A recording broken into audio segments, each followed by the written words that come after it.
Tapos na po akong magtimpla ng pako salad. Wow! So, ito lang yung kakainin ko ngayon. Yan, at umuulan na naman po. Grabe na ang lamig dito sa Quezon. Mapapakapi ka na lang talaga.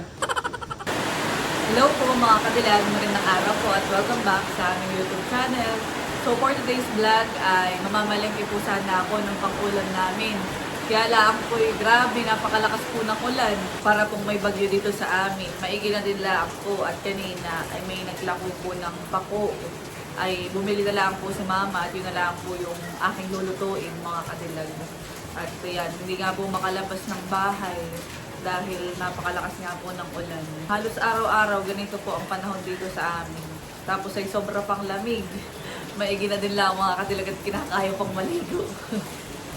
Grabe. Kapag ka po talaga ganitong season ay ganito po ang panahon sa amin. Talagang para kang para kang nasa Baguio ang lamig. Ganyan po ang feeling.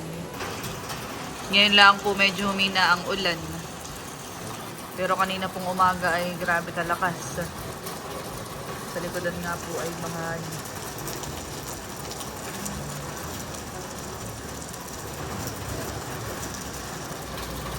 Ano na may magtuloy-tuloy na po ang pagtila. Saka na po muna isasara tong aking bintana at ako yung pababa na din mga kadilag. So yan, at nandito na po ako sa kusina at ito po yung binili po ni mama na pako fresh. Ayan. At ang luto po na gagawin ko dito sa pako ay pako salad. At yan, ito na po yung mga sangkap na akin kong gagamitin. Ayan, at akin na pong binubutay ito pako. Wala pa rin pong miwat ang ulan.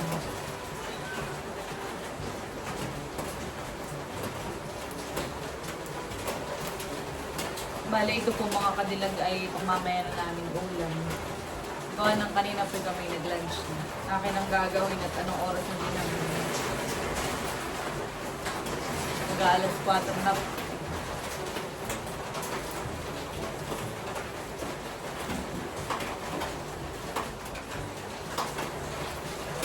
Ulan.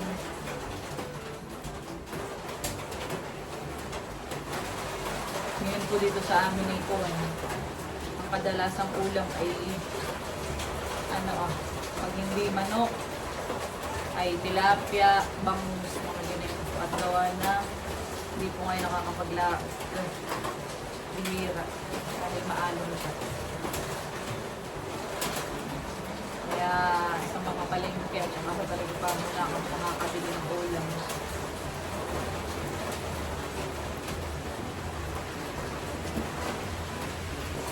Badla pong February. Siguro yung makakatim na ulit ng sariwang isla.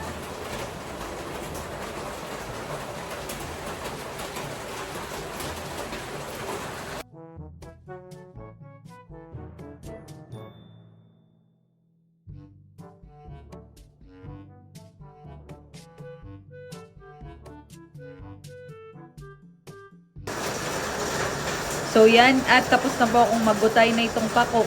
Bali ito po ay hinugasan ko na din at saka po nilagay dito sa amin pong salaan para po tumulo yung tubig.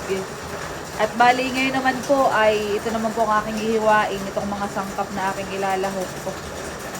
Ayan, akala ko po kanina ay madami yung pako, ay sakto lang din pala. At halos isang puno lang po dito sa aming strainer. Kaya ang akin pong ilalahok na Century tuna ay isang nalaang.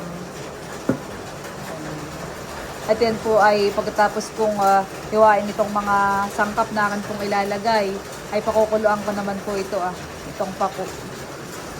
Madali lang po itong timplahin. Matagal lang po din na yung paggugutay. So ihiwain ko na po muna itong mga ito. At tapos na po akong maghiwa na ito pong mga sangkap na akin pong ilalahok sa pako salad. At ngayon naman po ay pakukuluan ko na itong pako. Ako po ay nagsaklak na din ng tubig. Ayan, at kumukulo na tong tubig na akin pong pinakukulo. Lalagay ko na po itong pako. Saglit lang itong pakukuluan, mga kadilag.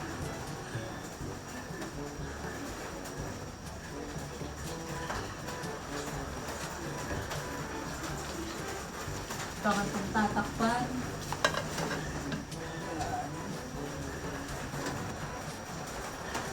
Akin na pong i-check.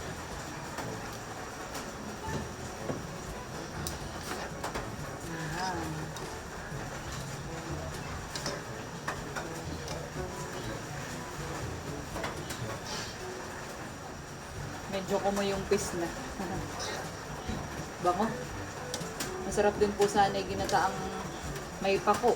Kaya lang hindi nga po makalabas.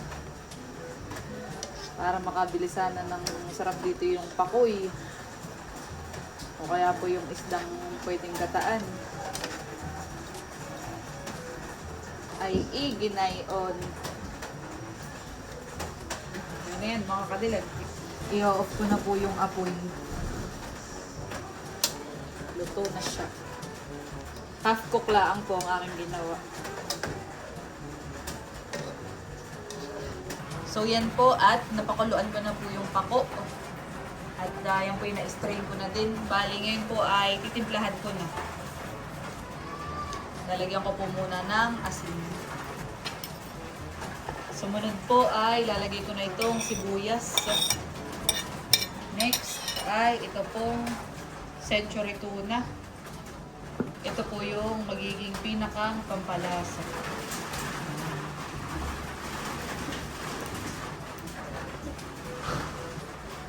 At sumunod po ay ilalagay ko na itong kalamansi.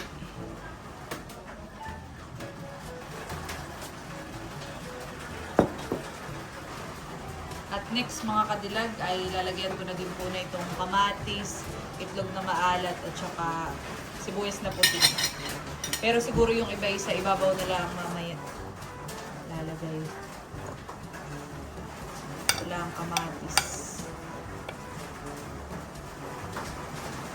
Mamaya ko na ilalagay yung itlog. At madudurog. Yan. Akin na po yung hahaluin.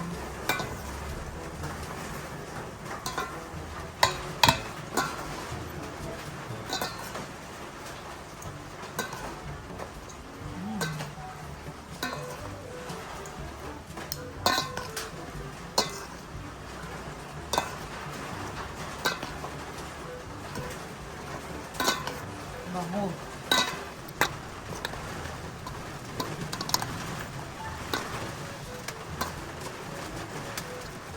So yan, at akin pong titikman.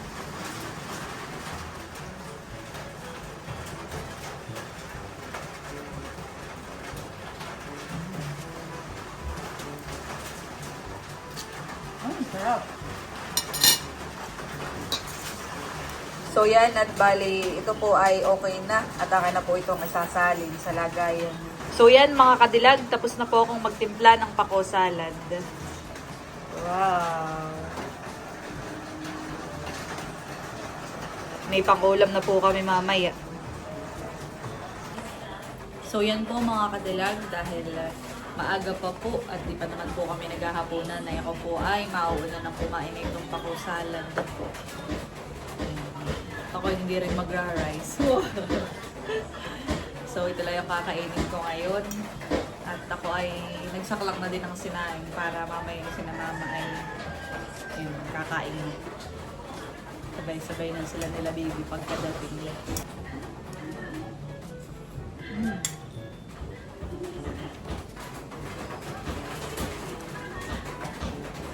No rice. Ako ay magbabawas-bawas na ng timbang mga kadilag.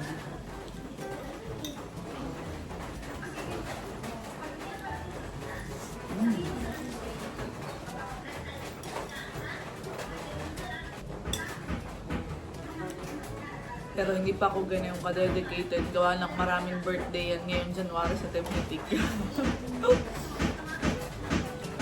Kaya yun. Pagka nandito lang sa bahay, babawas-bawas. pero I'm trying my best naman.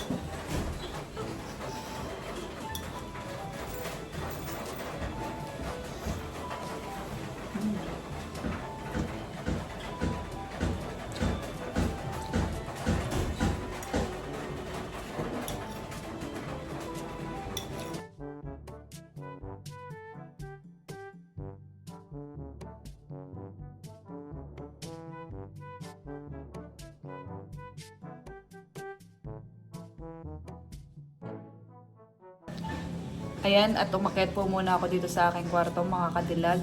Dahil yan, kapag ka po ganitong hapon, ay ako po ay nag-update at saka po yun, nagpa-follow up din po ng mga supplier at saka po ilan po namin mga kinukuha ni Lugs na requirements para po sa aming wedding. Si Lugs naman po ay araw-araw pumupunta dito sa bahay after office. At yun nga po, amin pong ginagawa itong mga kakailanganin po namin para po sa aming wedding. At may ginadinlaang po at si Kuya Becca. Siya po ay madaming nirefer po sa amin. Kaya yun po, mas madali po kaming nakakahanap ng mga supplier, mga kadilag. Dahil po kay Kuya Becca at si Kuya Becca nga po ay event host. Tsaka siya po ay madalas na kinukuha din ng mga nagpapakasal. So yan, at ito po mga kadilag, may mga ilan na po akong ina-update dito. Dahil yun po, si Lugs po ay yung iba'y nakapag-down na po siya. Ayan, at ako lang po yung taga-update. So yan, at habang ako po ay nag-update na ito pong aming wedding checklist.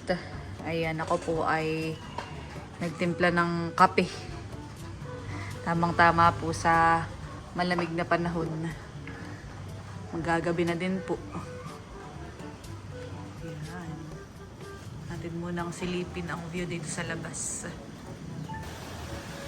Yan, at umuulan na naman po. Grabe na ang lamig dito sa Quezon.